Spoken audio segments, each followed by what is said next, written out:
Baik, teman-teman, kita berjumpa lagi di pertemuan kita yang ke-11. Kita akan membahas kembali lagi tentang basic SQL, yaitu di subtema Data Manipulation Language.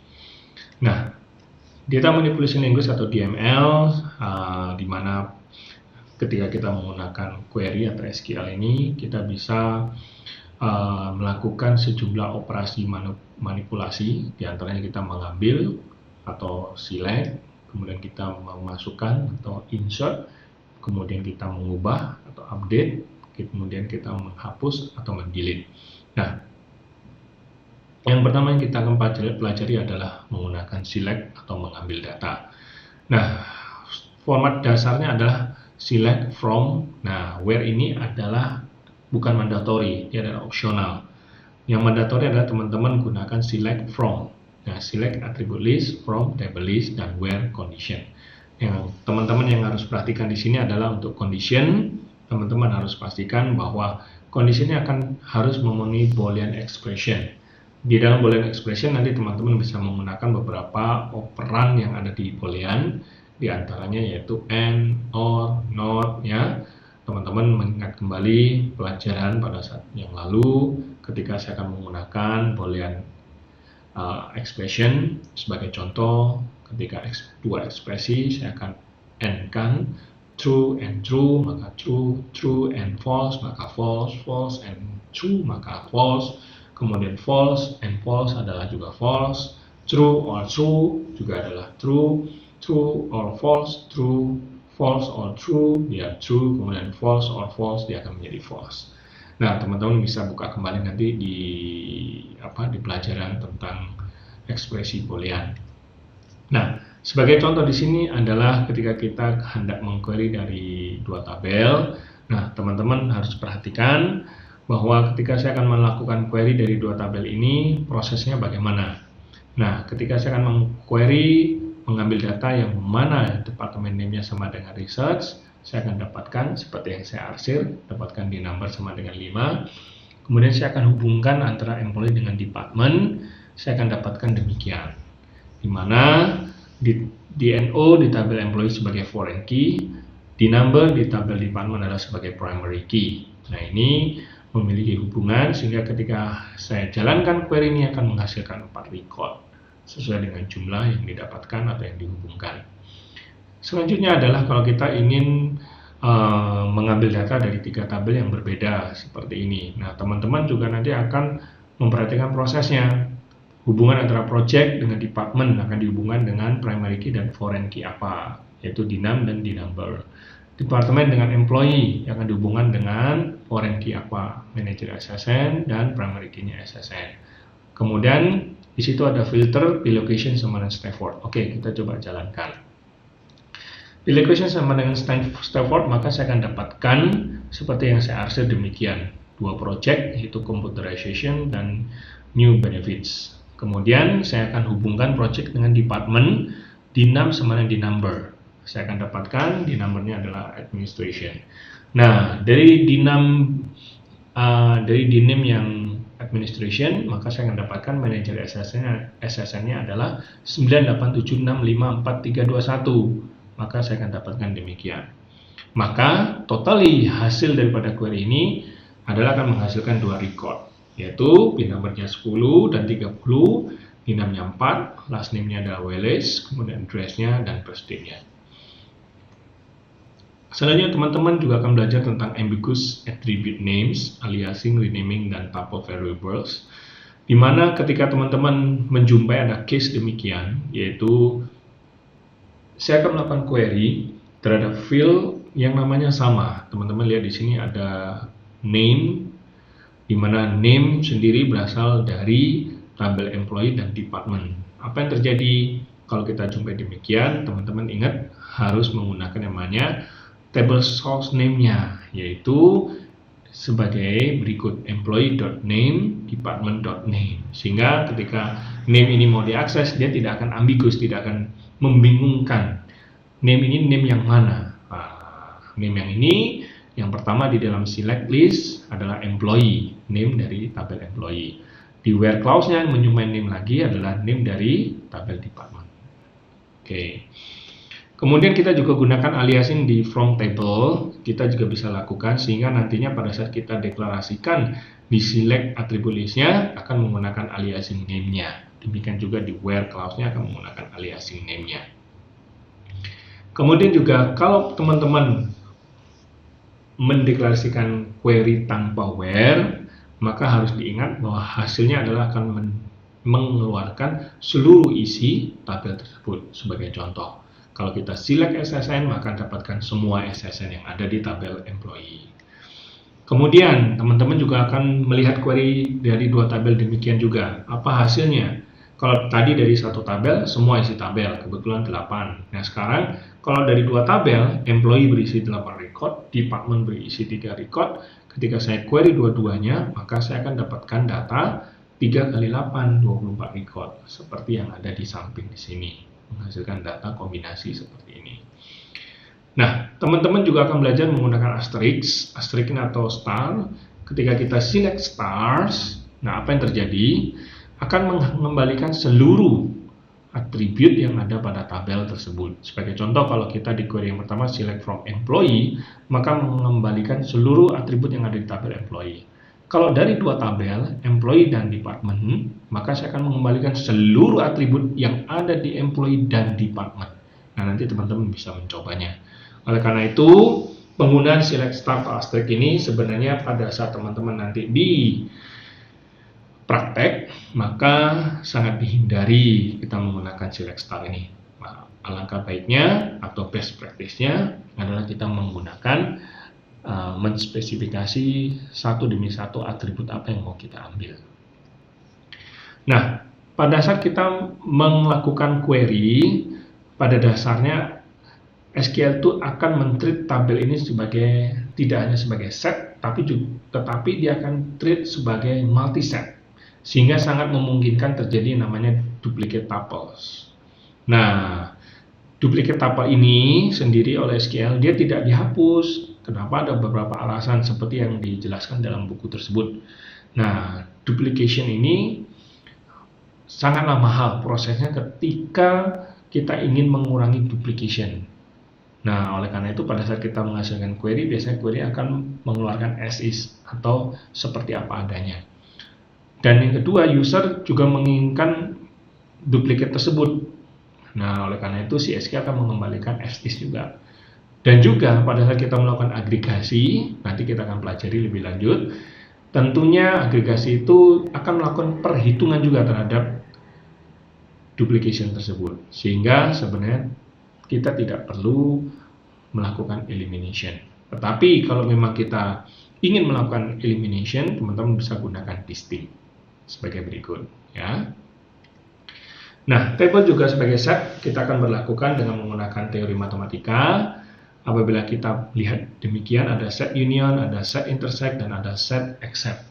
Nah, saya akan tunjukkan satu-satu. Set union akan mengembalikan seluruh isi baik dari kedua sets. Kemudian set intersect dengan mengembalikan irisannya atau yang sama dari dua sisi. Kemudian set minus akan mengembalikan satu record yang muncul. Artinya apa? Yang ada di set 1 tapi tidak ada yang ada di set 1 dan tidak ada di set 2. Nah, maka saya akan dapatkan A3 hasilnya.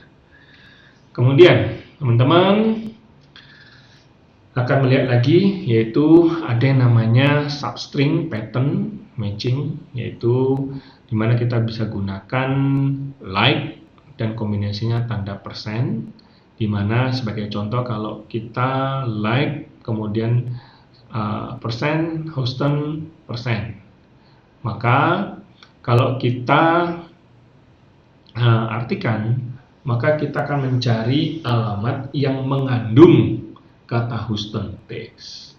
Tetapi kalau persennya ada di depan, maka artinya kita akan mencari alamat yang berakhiran dengan Houston text. Kalau persennya di belakang, kita akan mencari alamat yang berawalan dengan Houston text. Kemudian kalau teman-teman ingin secara spesifik mencari bagian daripada karakter menggunakan like, kemudian kita akan gunakan underscore. Nah, sebagai contoh di situ, saya akan mencari tanggal lahir yang lahir di tahun 70-an, maka saya bisa lakukan demikian. Ya. Nah, kita juga bisa menggunakan yang namanya yaitu arithmetic operators. Jadi di dalam attribute list kita juga bisa lakukan perhitungan dengan menggunakan operator aritmatika. Sebagai contoh di situ, saya ingin melakukan perhitungan gaji, kemudian saya akan naikkan 10%. Maka saya dapat lakukan langsung perhitungan 1,1 kali salary, kemudian saya akan berikan nama hasil perhitungan ini sebagai increase underscore sell. Ya. Juga saya bisa menggunakan operator yaitu comparison operator yaitu between. Sebagai contoh, salary between 30.000 and 40.000. Artinya between ini saya akan mencari data di mana salary dengan besaran lebih dari 30 dan kurang dari 40.000. Ya. Nah, di dalam SQL juga kita bisa melakukan ordering dari hasilnya. Sebagai contoh di sini, saya akan mengorder berdasarkan the name, last name, dan first name. By default, kalau kita tidak menyebutkan order by-nya, maka secara langsung, artinya order by-nya apakah kita ascending atau descending, maka yang akan ditampilkan adalah ascending. Tapi kalau kita ingin order by descending, maka kita harus sebutkan. Sebagai contoh, order by the name descending. Maka saya akan mengurutkan berdasarkan the name, tapi saya akan lakukan dari besar ke kecil. Kalau tidak, maka by default akan dilakukan secara ascending. Ascending kita juga bisa sebutkan di sana. Ya. Nanti teman-teman bisa mencobanya. Nah, sekarang yang ketiga, atau yang selanjutnya, kita akan membahas tentang insert, delete, dan update. Nah, di sini adalah sebagai proses manipulasi terkait dengan kita menambah, menghapus, dan mengubah data. Nah, pada saat kita ingin menambah data, ada dua macam insert. Kita bisa melakukan penambahan single tuple atau row, dan yang kedua adalah sekali insert kita banyak record. Kalau kita ingin melakukan insert single tuple, seperti contoh di atas, yaitu insert into table apa, employee, kemudian value-nya kita akan isikan. Teman-teman kita lihat di sini, query yang pertama untuk insert, dia tanpa mendeklarasikan nama-nama kolomnya. Maka secara otomatis, semua value ini akan diletakkan sesuai dengan urutan kolom yang sudah kita deklarasikan di tabel employee. Sedangkan query yang kedua, maka value ini akan diisi sesuai dengan deklarasi kolom yang kita sebutkan.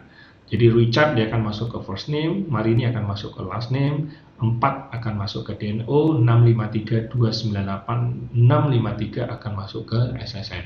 Lantas Pak, bagaimana dengan kolom yang lain? Kolom yang lain akan mengikuti nilai default atau null. Apabila dia null labelnya di set true, sedangkan defaultnya tidak ada, maka dia akan bernilai null. Sebaliknya kalau null labelnya false dan default value-nya ada, maka dia akan diisi dengan nilai default. Ya. Oleh karena itu teman-teman harus perhatikan betul-betul ketika membuat sebuah field atau kolom, apakah dia dideklar sebagai null atau tidak, apakah perlu dia dideklar default value-nya atau tidak. Ya. Kemudian kalau insert sekaligus banyak, nah teman-teman bisa lakukan dengan query seperti ini. Insert into, nama tabelnya apa, kemudian dilanjutkan dengan perintah query select. Nah, pastikan bahwa kolom yang ada di tabel yang akan kita insert itu harus memiliki jumlah kolom dan juga tipe data yang sama. Sebagai contoh di sini, teman-teman akan memasukkan data ke tabel works on info, di mana ada 4 kolom, employee name, project name, dan hours per week. Ada 3 kolom. Dan kemudian select-nya di situ otomatis juga akan ada 3. Jadi last name akan masuk ke EMP name, P name masuk ke project name, hours dia akan masuk ke hours per week. Nah, di sini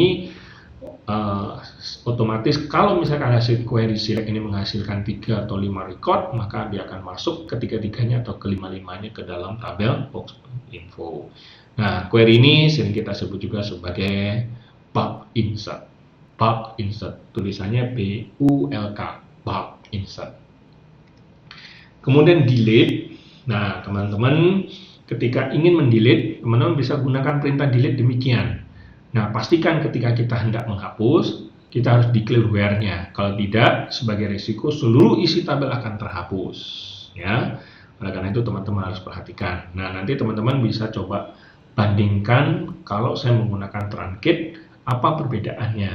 Ya, kalau kita menggunakan drop table juga apa bedanya. Sebenarnya kalau kita compare delete dengan drop table ya tentu berbeda, Pak.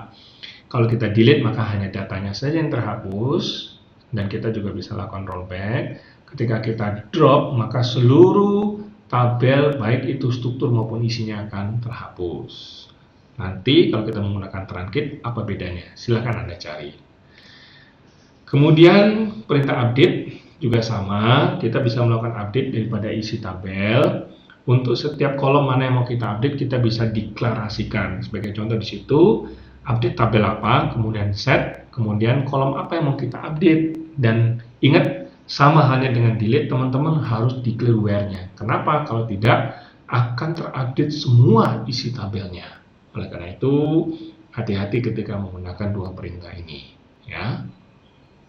Oke, nah teman-teman silakan ikuti di diskusi, di forum diskusi. Ada pertanyaan yaitu tentang silakan teman-teman tuliskan statement apa yang bisa kita lakukan untuk melakukan backup dari sebuah tabel namun menggunakan query. Saya tunggu jawaban Anda. Baik, demikian. Terima kasih perkuliahan kita pada hari ini. Sampai jumpa lagi.